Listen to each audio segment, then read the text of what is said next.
नमस्कार मित्रों, मैं आरती कंडवाल।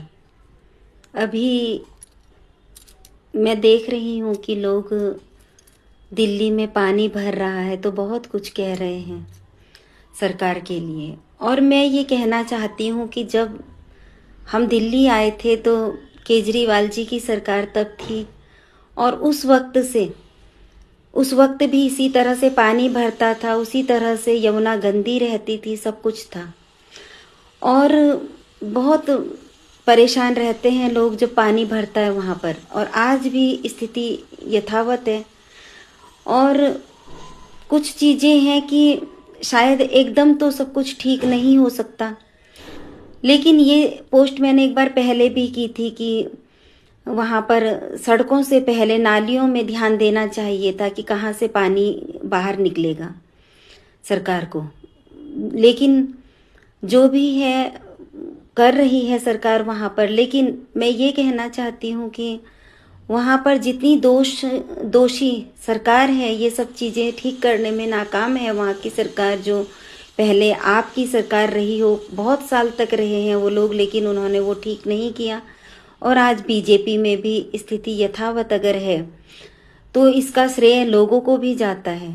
वो लोग जो लोग कुछ भी कूड़ा फेंकते हैं, कूड़े वाले को नहीं देते, नालियों में फेंक देते हैं, वो ब्लॉक हो जाता है वहाँ पे से नाली। और पूरे जो पॉलीथीन होती हैं, अगर कुछ खाएंगे लोग कहीं से लेके तो उसके रैपर भी वहाँ पर नालियों में फेंक देते हैं।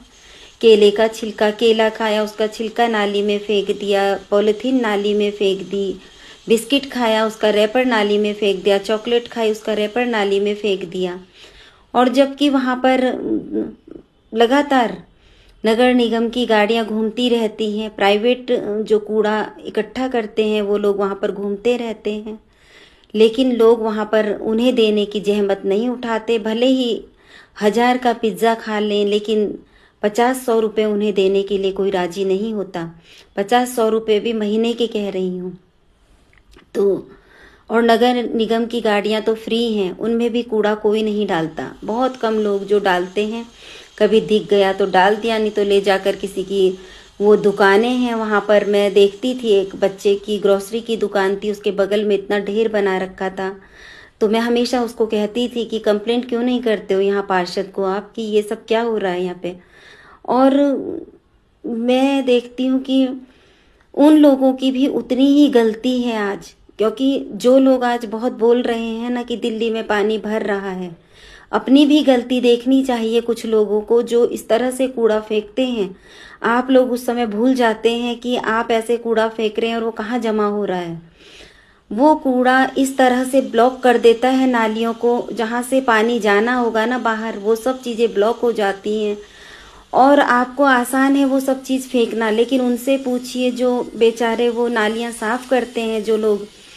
मैंने देखा था अंदर जाकर वो बच्चा नाली साफ़ कर रहा था, तो कितना दुखद है। वो बच्चे आपके एक शौक के लिए आपको सिर्फ इतना सा आलस करते हो आप लोग कि एक पॉलीथीन या एक कोई रैपर आप कूड़े में नहीं फेंक सकते, कूड़े वाले को नहीं दे सकते, आप वहाँ पर फेंकते हैं। उसकी वजह से वो बच्चे नीचे नाली में जाते हैं, और किस तरह से वो करते होंगे साफ, सोचिए ज़रा उनका। वो भी तो इंसान ही हैं जो इतनी गंदगी में इस तरह से जाते हैं।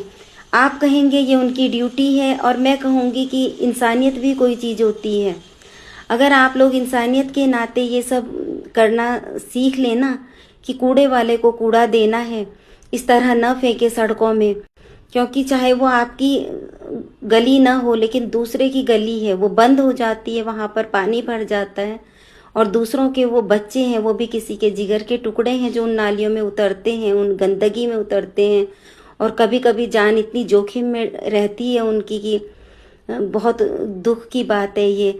मैं यही कहना चाहती हूँ कि इंसानियत रखिए, और ये जो पानी भरा है इसके जिम्मेदार सिर्फ सरकार नहीं है, इसकी जिम्मेदार वो जनता भी है जो जानते बूझते पढ़ी लिखी होकर भी ऐसे काम कर रही है जो कि नहीं करने चाहिए।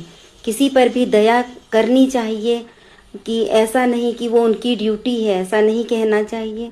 दया करनी चाहिए इंसानियत के नाते, मैं यही कहना चाहती हूँ। मैं आरती कंडवाल, धन्यवाद, नमस्कार।